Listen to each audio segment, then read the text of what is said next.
जो क्लास 6 का है सोशल साइंस की, तो उसकी हम लोग चैप्टर 1 का एमसीक्यू देखने वाले हैं।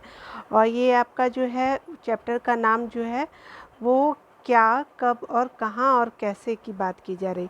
तो इस पे जितने भी प्रश्न बनते हैं तो उसको शुरू करते हैं। चलिए देख लेते हैं इस वीडियो में। इसमें बोला जा रहा है कि गेहूं और जौ की फसलों के संदर्भ में कथनों पर विचार करने के लिए बोला जा रहा है। तो कह रहा है क्या कि आपको बताना है कि इसमें से कौन सा सही कथन की बात की जा रही। क्या बोल रहा है, तो सही कथन की बात की जा रही।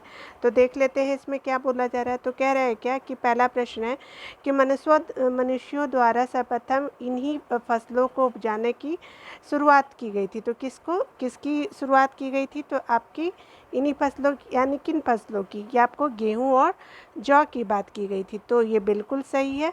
और अपना दूसरा देखिएगा, इन फसलों के उपजाने का क्षेत्र जो है वो कहाँ है, हिमालय और विंध्य की पहाड़ियाँ थी, नहीं, बिल्कुल गलत। ठीक है, तो इस तरह से इसका जो आंसर हो जाएगा आपका ए बन जाएगा। ठीक है, इसका आंसर ए हो जाएगा।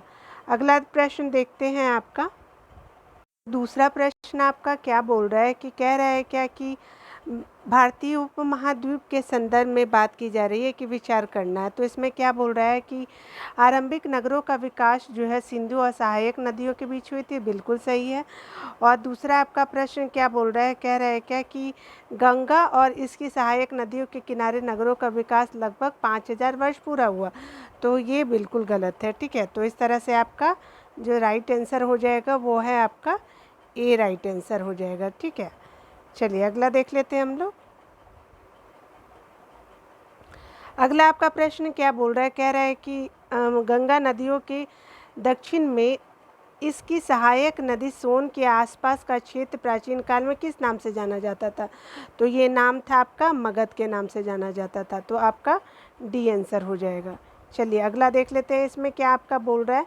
इसमें कहा जा रहा है कि आपका बोल रहा है कि जो आपका भारत देश के बारे में बात किया जाए कि जो भारत देश के नाम के संदर्भ की बात की जा रही है। तो इसमें बोला जा रहा है कि लगभग जो कथन है उसको देख लेते हैं। लगभग 2500 वर्ष पूर्व उत्तर पश्चिम की ओर आने वाले यूनानियों ने सिंधु को हिंदोज और इंदोज अथवा इंदोज तथा इस नदी के पूर्व में स्थित भूमि प्रदेश को इंडिया का। तो बिल्कुल सही है। अगला देखिए, अगला क्या आपका बोल रहा है कि आपका जो भरत नाम का प्रयोग उत्तर पश्चिम में रहने वाले लोगों के लिए एक समूह के लिए किया जाता था। इस समूह का उल्लेख जो है संस्कृत भाषा की आरंभिक कीर्ति ऋग्वेद में मिली है। तो आप बताइए कौन सा सही है आपका आंसर। तो इसमें आपका आंसर हो जाएगा, इसमें हमारा आंसर हो जाएगा 1 और 2 दोनों सही है। तो इस तरह से हमारे 1 और 2 दोनों सही हो गया। ठीक है, चलिए अगला देखते हैं। यहाँ पे बात किया जा रहा है, तो कह रहा है कि पांडुलिपि के संदर्भ में बताना है कि कौन से कथन सही नहीं है। तो यहाँ पे बोल रहा है कि जितने भी कथन है उसको देख लेते। अतीत में हाथ से लिखी गई पुस्तकें पांडुलिपि कहलाती, तो बिल्कुल सही है। अगला देखिए इसमें क्या बोल रहा है कि कहा जा रहा है कि अंग्रेजी में पांडुलिपि के लिए मैन्युस्क्रिप्ट शब्द का प्रयोग किया गया है, जो लैटिन भाषा के शब्द मेन्यू अर्थात इसका अर्थ होता है हाथ से निकालना। ठीक है, तो ये भी बिल्कुल सही है। यहाँ पे आपका बोल रहा है कि पांडुलिपि जो है वो ताड़ के पत्तों की काटकर और आपके हिमालयी क्षेत्र में उगने वाले बुर्ज नामक पेड़ की छाल से विशेष तरीके से तैयार भोजपत्र पर लिखी जाती थी। ये भी बिल्कुल सही है।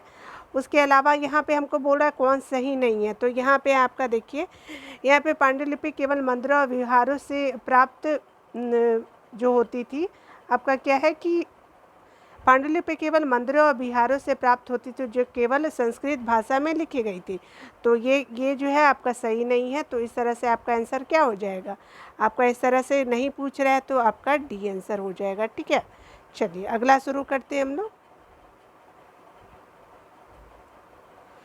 अगला आपका प्रश्न बोल रहा है क्या कि इसमें बोल रहा है क्या कि अभिलेख के संदर्भ में बात किया जा रहा है कि अभिलेखों के बारे में संदर्भ में बात की जा रही है कि ऐसे लेख जो केवल पत्थरों पर उत्कीर्ण किए जाते थे, आपके क्या है, अभिलेख है। और दूसरा क्या बोल रहा है, कभी कभी जो दूसरा आपका बोल रहा है कि कभी कभी शासक अथवा अन्य लोग अपने आदेशों को इस तरह उत्कीर्ण करवाते थे ताकि लोग उन्हें देख और पढ़ सके तथा उसका पालन कर सके। तो आपको सही कथन चुनना है। तो आपको सही कथन इसमें क्या हो जाएगा बताइए। तो इसमें आपका जो सही है वो उत्तर हो जाएगा आपका बी हो जाएगा, ठीक है। यानी कहने का मतलब क्या कि यहाँ पे बोला जा रहा है क्या, कभी कभी शासक अथवा अन्य लोग अपने आदेशों को इस तरह उत्कीर्ण करवाते थे ताकि उन्हें देख या पढ़ सके अथवा उसका पालन करे। ये तो सही है, लेकिन केवल पत्थरों पर उत्कीर्ण नहीं कराए जाते थे, ठीक है। तो ये गलत हो गया। चलिए अगला देख लेते हैं हम लोग। 7 नंबर में बोला जा रहा है, इसमें क्या बोल रहा है कि अशोक का कांधार से प्राप्त अभिलेख निम्नलिखित में से किस लिपियों में लिखी गई है। तो ये लिखी गई है अरामाइक ब्राह्मी, यूनानी और ब्राह्मी, देवनागरी और तमिल और यूनानी और अरामाइक। तो ये लिखी गई थी आपका यूनानी और अरामाइक में, ठीक है। तो 7 का डी आंसर हो जाएगा। चलिए अगला देख लेते हैं इसमें क्या बोला जा रहा है। तो इसमें कहा जा रहा है, थोड़ा मैं जूम कर लेती हूँ, ठीक है। इसमें बोला जा रहा है कि आपका ईसा मसीह के जन्म के पूर्व की सभी तिथियाँ ईसवी पूर्व यानी ईसा पूर्व के रूप में जानी जाती है। तो बिल्कुल सही है। आर जो ये कथन है और ये कारण बोल रहा है कि वर्ष की गणना ईसा धर्म प्रवर्तक ईसा मसीह के जन्म की तिथि की से की जाती है। तो क्या इसमें पूछ रहा है कि इसमें से कौन कथन सही है। तो सही उत्तर बताना है। तो ये आपका हो गया ए और आर दोनों सही हो। आर ए का सही स्पष्टीकरण है, ठीक है। तो ये आपका आंसर हो जाएगा, इसका ए हो जाएगा, ठीक है। तो इस तरह से जितने भी प्रश्न थे चैप्टर फर्स्ट में तो मैंने करा दिया है। तो आप इसको रिवीजन कर सकते हैं या फिर नोट्स बना लीजिएगा। तो वीडियो देखने के लिए आपका बहुत बहुत थैंक यू। मिलते हैं अगले वीडियो में।